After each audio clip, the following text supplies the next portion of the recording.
Hi there, just wanted to discuss a little bit about decorators today.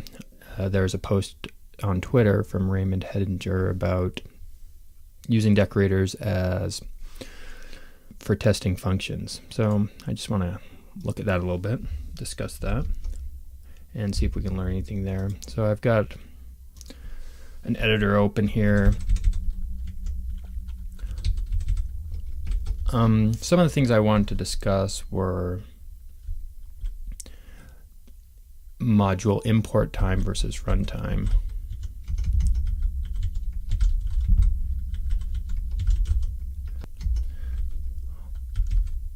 Overhead of decoration.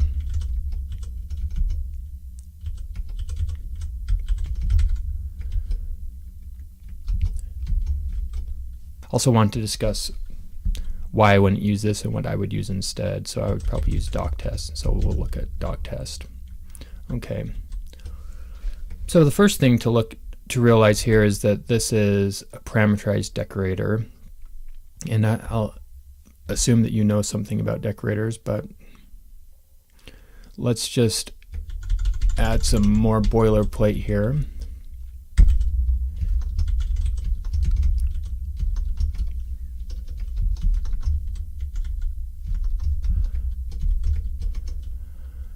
And print my POW 3, 4. Okay, let's run this.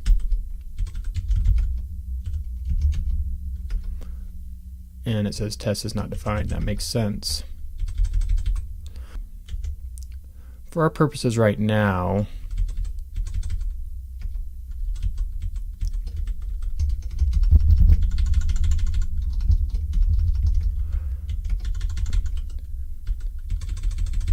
I'm going to put the original guy up here, and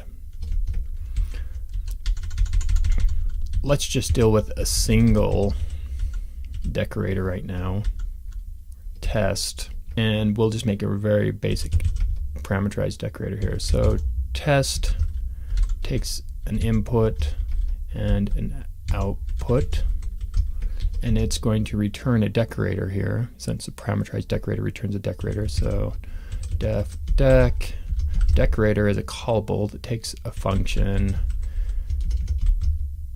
and returns a new function. So we'll just call the new one this wrapped guy, and to be compatible with whatever, we'll take variable arguments. We'll get a result by invoking function with our arguments and our keyword arguments. Will return that result. The decorator will return wrapped, and the parameterized decorator will return the decorator. So let's run this and see what happens. Okay, so unexpected keyword argument inputs. Let's go fix my bug here. Okay, since they used keyword arguments down here and said inputs and output, now we match. Try it one more time. Okay, 81. So we got a result here.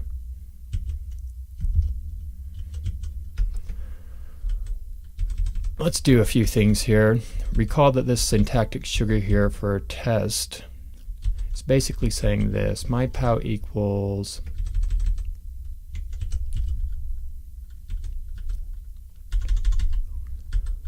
it's invoking this test parameterized decorator, and the result of that invocation returns a decorator, and this syntactic sugar here is passing in my POW into that. So I'm just going to comment that out, and let's look at this for a minute. This is the equivalent of what the above's doing, and so when you import this, if you import dec and you don't run myPow, you just import it, you'll see that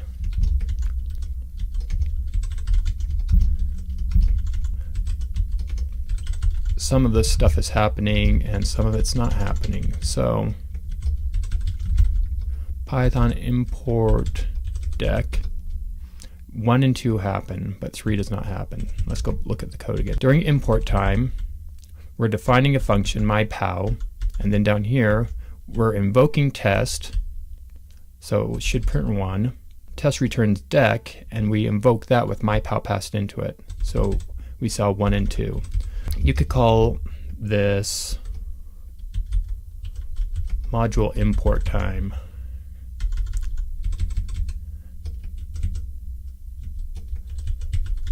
And same thing here. This happens at module import time. We imported the module, we didn't run anything, we just imported it. And if you've got something decorated, then during import time, this will be executed. If we run it here, let's run it.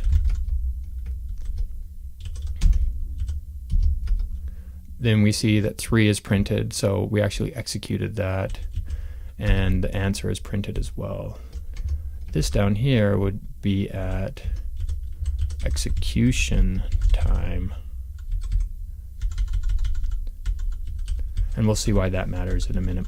Okay, so right now this decorator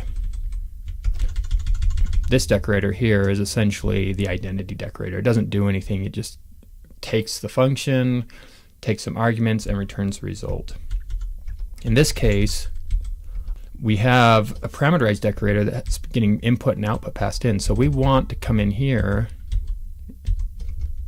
The intent of this decoration here is to make an assertion that if we invoke function with inputs, and we're going to flatten or splat inputs out here since inputs is a tuple. So if we invoke that there, it should be equal to output. And let's try that. Okay, it doesn't complain, so it apparently ran, just so people think that we did it right. We'll change that, try it again, and we got an assertion error. Apparently it's doing something here. Now, let's look at my output again. Well, let's go change this. I'm going to put this right here and run it again. So we see that this assertion is happening during module runtime, and we don't really want to do that for the purposes of this. Since this is a test function, if we invoke it every time, we don't want to have that overhead of doing, you know, if this is an expensive calculation, we don't really want to be running that every time in here. So really what we want to do is we want to push this code out here into module import time. You know, we're decorating it and we're running it, but we only run it. We'll go back here and we'll change, we'll make this bad again, and we'll just import dec. So now we see that the assertion is happening during import, which is probably what we want in this case. We wouldn't want to have the overhead of that test happening every time. In this case, we would want that up here. If you want something to happen during execution time, if you're caching something, then you probably want to put your logic down here. But in this case, we want the logic up there. Let's go ahead and add in our other guy here. So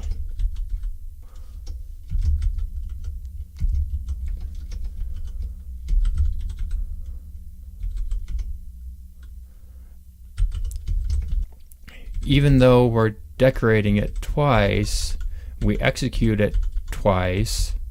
We don't want every time we execute it to run those two tests here. We only want that to happen during import time.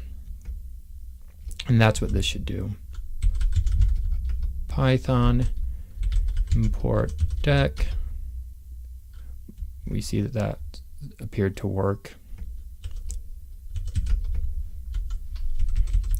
Okay, so Hopefully you can see some difference between module import time and execution time and when those are happening in Python. How would I really do this in real life?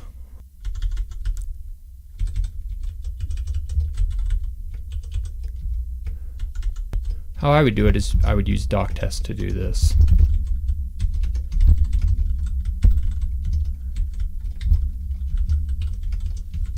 So if you're not familiar with doctest, I'll just show you really quickly how that would work. Doctest seems to have a bad rap sometimes in the Python world, but makes stuff like this very handy. Basically what I'm doing here is I'm putting in the output of an interpreter in here. 3 to the 4th is 81. If I run this, and let's put another one in here, 3 to the 1st we'll put is 4. That's wrong, but let's see what happens here when I run it.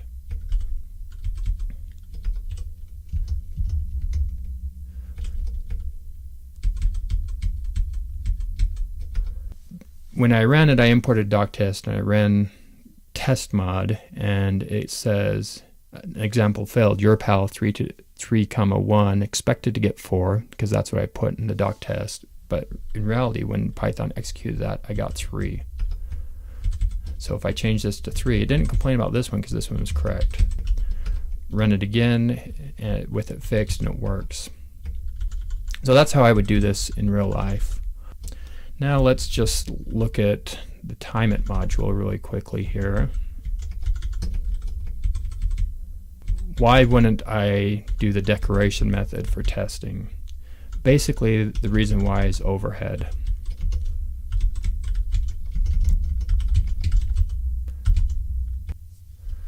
And you can say help timeit.timeit. Here's timeit here. You pass in a statement and any run-in setup that you want it to run, and you tell it the number of times you want it to call the method. So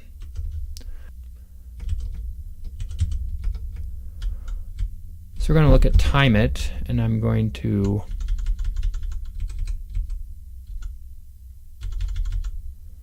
get rid of these print statements. Import dec, import timeit, timeit.timeit, dec mypow 3.4. I need to learn how to type apparently. Import dec. Okay, so that's how long that took. Let's change this to your pal. And you'll see the overhead there. The decorated version appears to take almost twice as long to run. That's just due to the overhead of Python. Function invocation can be expensive in Python. Here you're just invoking your pal. When you decorate my pal, it has to go through this wrapped function first. Let's try and speed this up a little bit here.